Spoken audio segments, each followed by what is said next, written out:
Hello, and welcome to the show Writing in the Tiny House. I am on a mission to abolish the idea of the tormented artist by sharing what I know about writing, publishing, and just life in general, so that you can have the tools to produce the content that you have been eager to write. If you have the steps in place, you can produce a short story in as few as 3 months, or a novel in as few as 18 months. And hopefully, through the ideas in this podcast, you will have the wisdom to adjust that timeline if you need to. I am Devin Davis, the guy who lives and writes in a tiny house in northern Utah. Thank you for tuning in, and please enjoy today's episode of Writing in the Tiny House. Hello and good morning. It is another Wednesday, and welcome back to the show. Welcome to Writing in the Tiny House. Guys, things are going great. My manuscript with Tiz is coming along just fine with this next installment of Tales from Vlador, and it's getting to be pretty exciting. I think that this is going to be successfully released by fall, maybe by the end of the summer if things carry on as they're going. But a few weeks ago I did a little clip show. I don't know what else to call an episode like this, where I took recordings of me in the moment going through the writing process and made them an episode, and it was received really well, and so I'm doing it again, and maybe I'll keep doing it so long as you guys like this type of episode. I mean, it's fun to showcase what things are happening as they're happening in this writing process, and it's not something that a lot of people do. So this is an episode like that. This is another clip show. It is a few different things with my first pass of developmental edits, but go ahead and sit back and enjoy today's episode, and we will touch base with you again next week. Again, thank you for tuning in and enjoy today's show.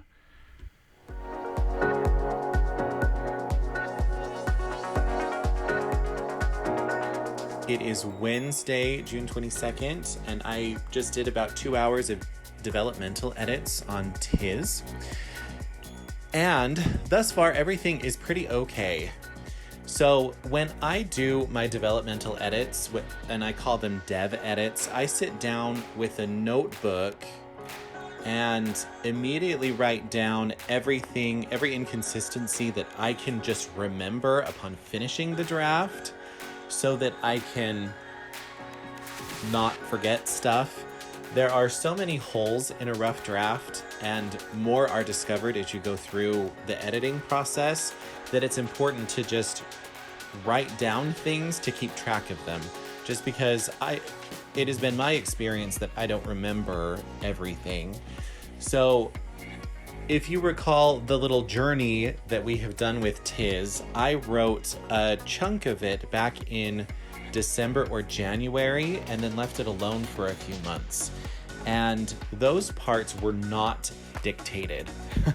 And I just finished the little first round of edits, which is partially a review and whatever on that, just barely, like 2 minutes ago. And it's pretty good. I'm excited. But in my notebook, especially during these first couple rounds of developmental edits, it's a really good idea to write down names, to write down places, just so that you can reference that as you go through and make sure that your continuity is good. And look up things in relation to one another. Like, I have a map that I'm building in another program, and I just need to make sure that everything on the map corresponds to what is in the description of the city and whatever, and it didn't, and so I got to move some things around on the map. And that's how we keep our continuity. So right now, or at least my next step with this, is getting into the dictated parts, and I can tell just from glancing very quickly over this that it's going to be hard. So yeah, but right now things are okay. The first part's good. There are some holes and some continuity issues, but we're fixing that, and so this is great. and I'll keep you informed as to how the dictated parts go, because I've never had to edit a dictated novel before, so it'll be an adventure for all of us.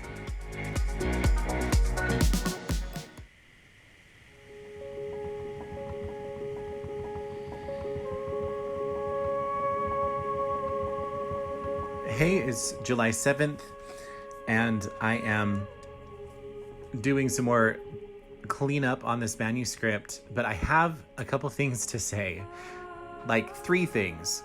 So let's talk just a little bit about planning, just because with these projects, like, everything is such a long haul, and it's a huge test in patience and endurance, like mental endurance. And so a thing that I have discovered is, unless I am specific about my planning, it is really easy for me to blow off writing and working on my manuscript for like anything else. Whether it be movies, whether it be TV, whether it be just kind of anything else. And so I have been more specific with my planning. And what that looks like is I sit down every Sunday and plan out stuff. And I have certain blocks in the week blocked out for writing. But it no longer just says writing. Instead, it says working on this specific chapter or finishing up this specific section. That way, it keeps my eyes on the prize a little bit better, and it gives me more of a sense of progress, which is really important to me and really good for motivating me to keep going. If it just says writing, like, writing happens all the time, or potentially should, and so it's easy to just not be interested, I guess, or to blow it off, like I said. Another thing that we need to talk about a little bit is plot holes. So when you're going through your rough draft or a few revisions, you need to look for plot holes, and that's really easy to say, but it's actually hard to do because you're looking for something that's missing. And so with these stories, like, your brain fills in the holes with a feeling of understanding. So in your brain, in my brain, this story is already perfect and complete, and so it can be hard to find the gaps in stuff. And so while I look through the manuscript, what I have to do instead, so the first thing that helps is to let the manuscript rest for a couple weeks before coming back, so that your brain isn't as familiar and as in it as it was before. But another thing that I do is I pay attention to pacing. And so if we kind of rushed through something and it feels like we're at a new point in the story too quickly, odds are I need to go back and pad something out. Or if I am losing focus and I'm getting bored with my writing, then odds are something needs to be deleted. Or if something just doesn't make sense, then it probably needs to be revised or changed or whatever. So I need to look for problems that way. But just in this first revision, I realized a really funny, it's not all that hilarious, but in the very beginning of this story, my 2 main characters visit a new city.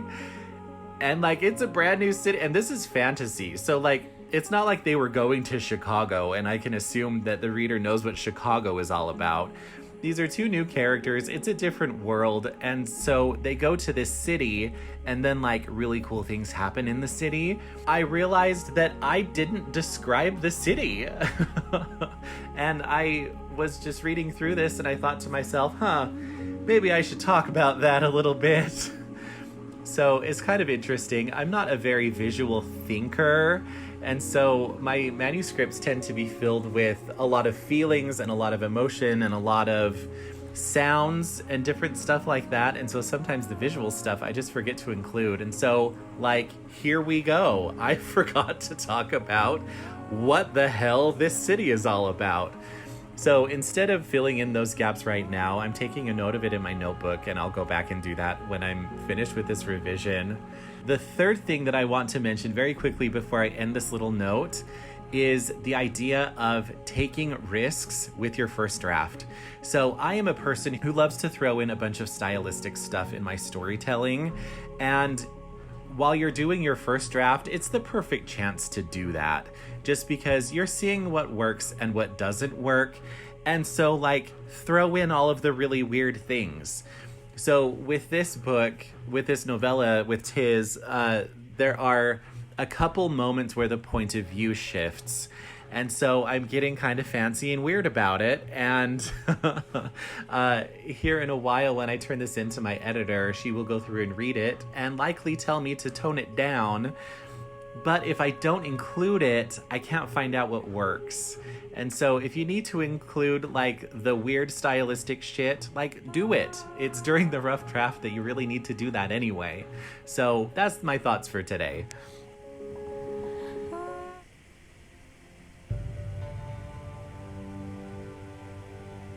I am finishing this first pass of developmental edits. And guys, this is what I am living for. So getting through that first draft of Tiz was great and stuff, and it's a great milestone. But I am going through and padding out and developing things and modifying things and adding things, just because the magic of writing for me comes through the edits. And so I'm at this point where I have, so today is Tuesday.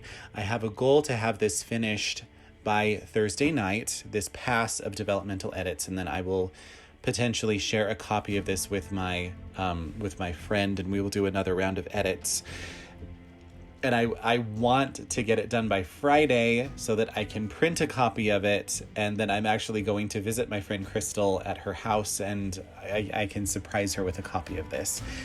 It is okay if I don't get it done by Thursday night and instead I get it done Friday night or Saturday morning. That will be okay, but that's the current goal. But my goodness, going through all of this is really the exciting part of this story, of this process of writing. I mean, things are building momentum, and this is all that I think about while I'm at work. And I just have this anxious pull to get this finished, and I am loving every single minute of it. To come home and to blow off all of my other obligations, and to spend almost all of my time here at the tiny house focusing on this story and having it just be so consuming is what I love. And this is really becoming a special thing.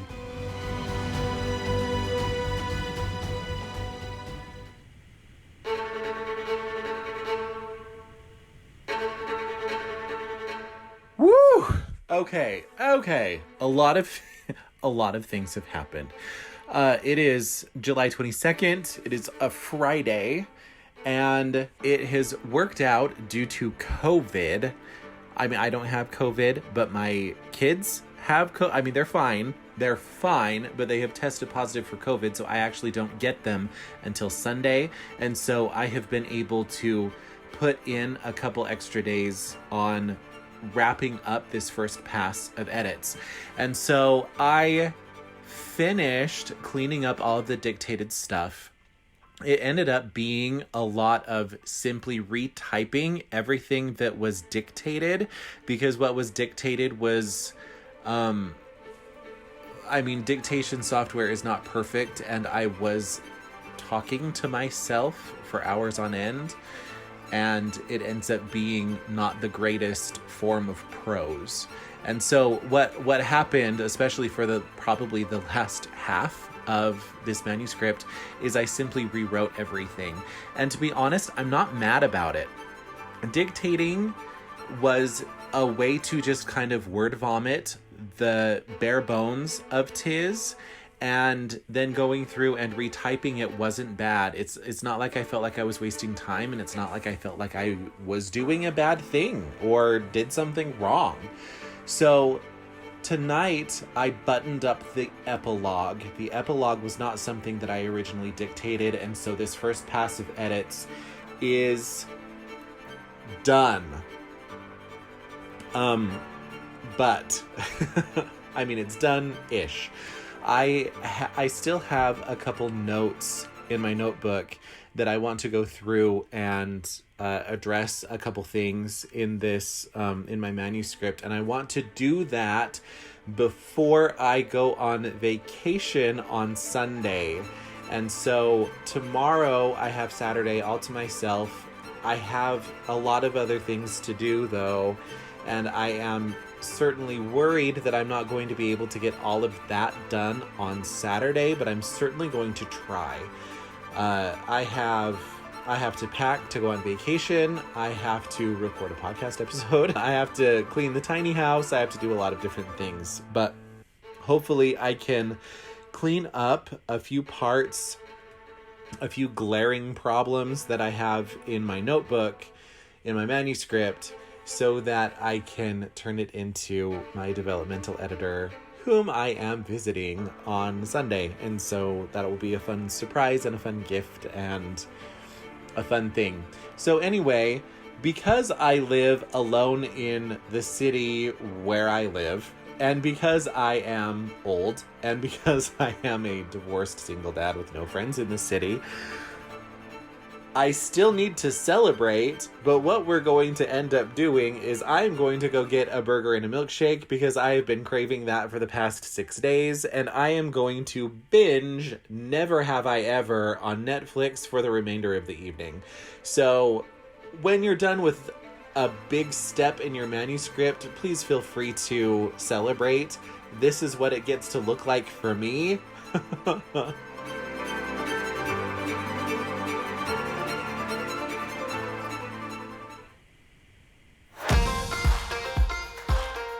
Okay, guys, it is July 23rd, and I worked 6 additional hours on my manuscript in order to do a quick pass of line edits. So I'm at the point where I'm going to be collaborating with a few people to brainstorm and workshop a few ideas. And whenever I send my work to other people, I make sure to go through and do some line edits just so the work can read better. I've found that it's easier for people to give feedback if some of the obstacles that are already in the piece are removed. Sometimes if the paragraphs are written roughly, if word choice and sentence structure and all the other stuff that we technically need to worry about at a later step in this process, sometimes if some of that stuff isn't cleaned up already, it can really get in the way of someone expressing really good feedback. Sometimes if a person is reading your work for the first time and the line edits and some of the copy edits and whatever, some of the smaller details haven't been considered first, sometimes the feedback isn't going to be as good as it otherwise could be if you take a second, go through and do some line edits just to make sure that the flow is good, that the word choices are good. I mean, it's not a final draft, but that just helps the other person formulate good thoughts and good things for you when some of those other obstacles are removed already. So it's easier for somebody to think big picture if some of the small picture stuff is cleaned up first. So I went through and did that. I have sent it to 3 people, and so I'm going to be in contact with them as this moves forward, and we have done the first pass of developmental edits. So now I am collaborating with my alpha readers in order to do more developmental edits, because that's where we still are. So thank you for listening to this adventure. The next episode will be the next episode, like this, will be what it looks like to do collaborative edits with alpha readers. So tune in to that episode whenever it happens next.